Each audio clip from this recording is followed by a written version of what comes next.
தெருக்கூத்து video ஒன்னோடய வந்தடிய subscribe பண்ணுவேன், பக்கத்தாளுக்கு bell பட்டனை கிளிக் பண்ணுங்க.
பர்வதராஜன் பெற்ற அந்த பரம சிவனுக்கு ஏற்ற பரம சிவனுக்கு ஏற்ற ஆமா நான் மஞ்சள் முகத்தழகி மாயவன் தங்கையலா நான் குங்கும முகத்தழகி அந்த கோபாலனுக்கே தங்கையலா அண்ணா நான் யாரு உலகத்துக்கெல்லாம் தாயாக விளங்கி வரக்கூடிய மூக்கன் பிடித்த உமா பார்வதி சக்தி நான் தான். ஆமா சக்தி சக்தி ஆத்தா சக்தி நித்தி ஆத்தா தெலுங்கு முட்டி ஆதி பராசக்தி அம்மா பால்வருதா பார்வதிடா பார்வதா ஆமா அப்படியே இருந்தாலும் பார்வதா சாமி கிட்ட கெட்ட வார்த்தை பேசாதீங்க. அம்மா பால்வருதா பார்வதிடா அம்மா இந்த பார்வதி இந்த சாய்த்தத யாரம்மா கெட்ட வார்த்தை வராது சொல்லிவிட்டு அப்புறம் அண்ணா நான் எப்படி பிறந்தவன், நான் யாரால பிறக்கப்பட்டவன் சொல்லட்டுமா? செவி கொடுத்து கேட்கணும்.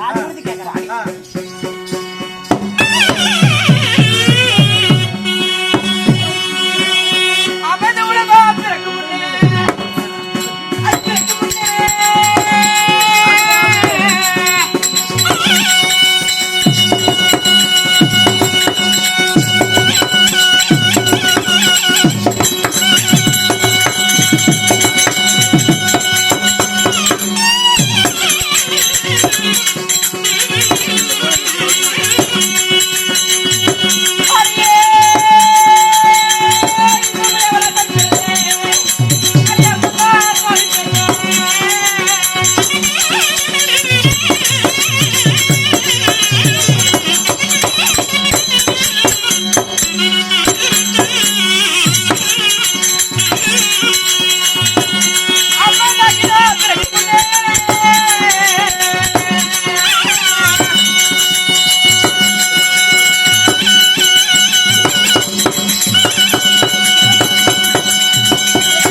நீங்க எப்படிமா பிறந்தீங்க? இந்த உலகம் பிறக்க முன்னே இந்த உமையவன் நான் பிறந்தேன். சரிமா. இந்த அகிலம் பிறக்க முன்னே இந்த ஆதி பராசக்தி நான் பிறந்தேன். நீங்க? ஆமா. ஆமா. இந்த உலகமே பிறக்கிறதுக்கு முன்னால ஆதி பராசக்தி பிறந்தன்னு சொல்றீங்க, எப்படிமா? அன்று ஒரு நாளையில ஆதி மகா முனிவராகப்பட்டவர் 2011 ஆண்டு காலமாக தவம் செய்து கொண்டிருந்தார். எதற்காக? இந்த உலகத்தை படிப்பதற்காக. 2011 ஆண்டுகளமாக தவம் செய்து கொண்டிருக்கும் பொழுது அந்த தவத்திலே எந்த ஒரு பயனுமே கிடையாது. ஆதி மகாமுனிவர் தவம் செய்யும் பொழுது அப்படி செய்திருக்கும் பொழுது தன் மார்பு மீது தன் கை கட்டவில்லை வைத்து யோசனை செய்து கொண்டிருந்தார் ஆதி மகாமுனிவர். ஆமா. யோசனை செய்திருக்கும் பொழுது ஒரு அழுக்க கட்டியானது மீதியானது. அழுக்க கட்டி. ஆமா. 2011 ஆண்டுகளமாக தவம் செய்து கொண்டிருக்கும் பொழுது கேவலம் இந்த அழுக்கு கட்டிதான் மீதியானதா என்று ஆங்கார கோபத்துடனே சமுத்திரம் என்ற ஒரு சொல்லக்கூடிய கடலில் அந்த அழுக்கு கட்டியானது தூக்கி வீசப்பட்டனர்.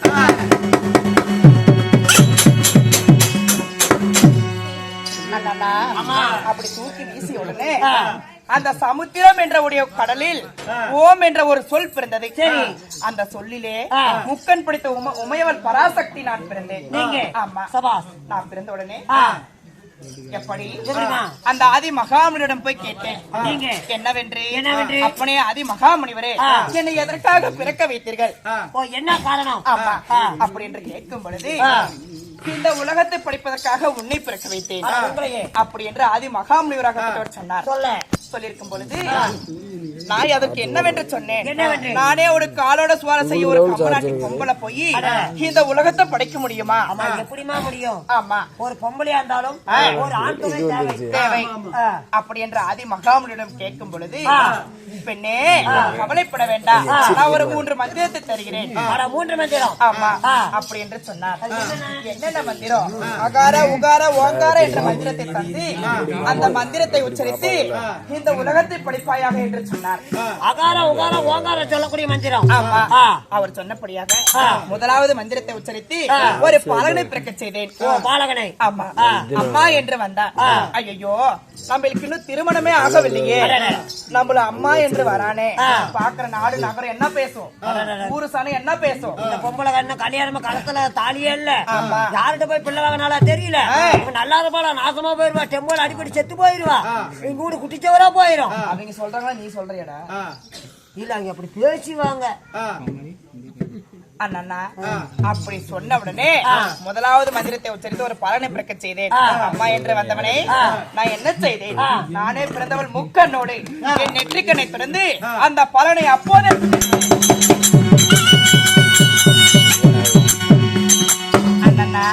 இரண்டாவது மந்திரத்தை உச்சரித்து இன்னொரு பலனை பிறக்க செய்தேன்.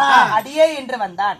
கட்டிய கணவனை தவிர யாருமே அடியே என்று சொல்லக்கூடாது என்று சொல்லி அந்த பாலகனையும் மறுபடியும் சுட்டெரித்தேன்.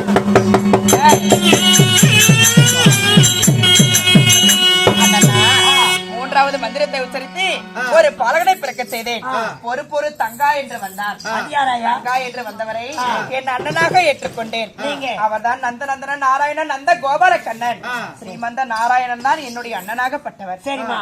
அப்படி வந்த உடனே என் அண்ணனாக ஏற்றுக்கொண்டேன். தங்கா, ஒரு பொம்பளைக்கு இவ்வளவு கோபம் இருக்க கூடாது, மனமிறங்கன்னு சொல்லுவாங்க. ஒரு பொம்பளைக்கு இவ்வளவு கோபம் அகங்காரம் இருக்க கூடாது. நீ பிறக்குகின்ற பாலர்கள் எல்லாம் நீயே சுட்டெரிச்சிட்டா இந்த உலகத்தை எப்படி படிப்ப அப்படி என்று கேட்கும் பொழுது என் அண்ணனிடம் நான் கேட்டேன். என்னவென்று? அண்ணா, இதற்கு நான் என்ன செய்வது அப்படி என்று கேட்கும் பொழுது, நீ முதலாவது மந்திரத்தை உத்தரித்து ஒரு பலனை பிறக்க செய்யலவா, அந்த பலகனை மறுபடியும் பிறக்க செய். ஆமா. அப்படி என்று சொல்லும் போது அந்த அகாரா என்ற மந்திரத்தை மறுபடியும் உச்சரித்து அதே பலகனை மறுபடியும் பிறக்க செய்தேன். அந்த பிள்ளை யார் என்று கேட்டதனால அவருக்கு தான் பிள்ளையார் என்ற ஒரு பெயர். இரண்டாவது மந்திரத்தை உச்சரித்து அதே பலனை பிறக்க செய்தேன். அடியே என்று வந்தவனை என்னுடைய கணவனாக ஏற்றுக்கொண்டேன். ஆமா. அவர் என்ன திருமணம் செய்து கொண்டாரா? இல்லை. என்னது? திருமணம் செய்யலையா? செய்யல. அண்ணா, அப்படி திருமணம் செய்யவில்லை. ஏன்? என்ன காரணம்? பர்வதம் என்றால் என்ன? ஒரு மலைவாழ் குடும்பம். அந்த மலைவாழ் குடும்பத்துல அடுத்த யுகத்துல நீ பர்வத இடத்துல பிறந்து அடுத்த யுகம் ஒன்று இருந்தா இந்த பர்வத இடத்துல பிறந்து இந்த பரமசிவனுக்கே தேவியாக நீ அமைவாய் அப்படி என்று எனக்கு கணவராகப்பட்டவர் சொன்னார். பர்வதராஜன் மகளாக பிறந்து இந்த பரம கடவுளே மாலையிடுவாய் அடுத்த யுகத்துல.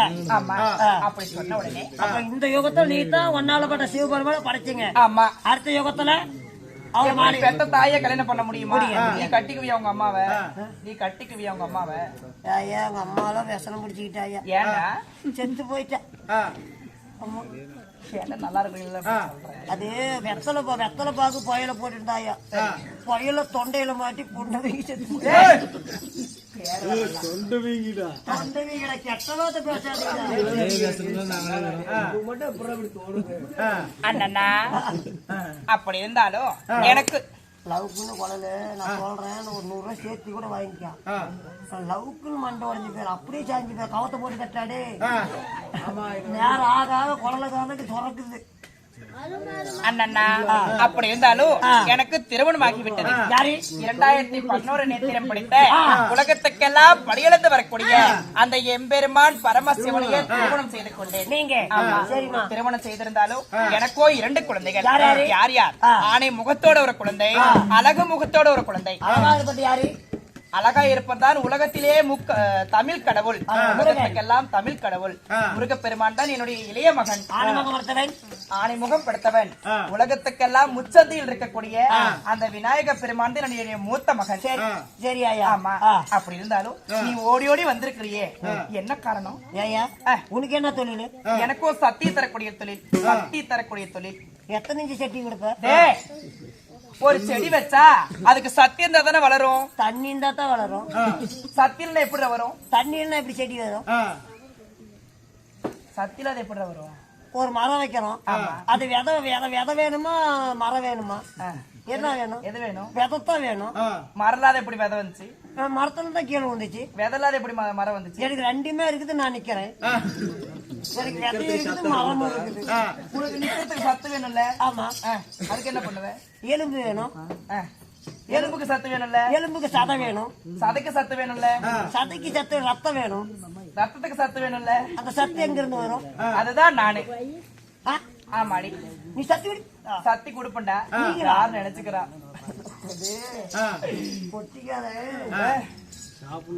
சாப்பிட்டு கொடுத்துட்டா எனக்கு. என்னானு சத்தி கொடுக்கணும். ஆமா சத்தி கொடுக்கணும் சொல்றீங்க. உனக்கு என்ன பாவம் பண்ணை? இதுக்கு மேல நல்லா இருக்குது. சரி சரி. இந்த முட்டைக்கு கீழே வீட்டுக்கு போனா படுத்தா போதுமாயா. அப்படியே கணுக்கான்னு இடுப்பு கீழே தான் நோக்குது. என்னதான் கிணத்துல போட்ட கல்லாட்டமே கிடக்குது. என்ன பண்றது? உனக்கு சாவரத்துக்கு கேடுகளை கட்டிச்சு. அது சீக்கிரம் நடக்கட்டும். அதனால உனக்கு சத்தி தரக்கூடாது. என்னென்னமோ பூஜை பண்ண. என்னென்ன பூஜை பண்ண? எனக்கு முட்டை வாழைக்காய் சோறு இருந்துச்சுன்னா போதுமா? 4 கை. சரி சரி அண்ணா நான் உனக்கு சத்தி தரேன். டெய்லி நினைச்சுட்டே நினைக்கிறேன். அப்படி இருந்தாலும் நீ எதற்காக இங்க வந்தாய்? வீட்டுக்காரர் கூட்டுற சொன்னார். அப்படியா? போய் பார்க்கலாமா? ஆகட்டும்.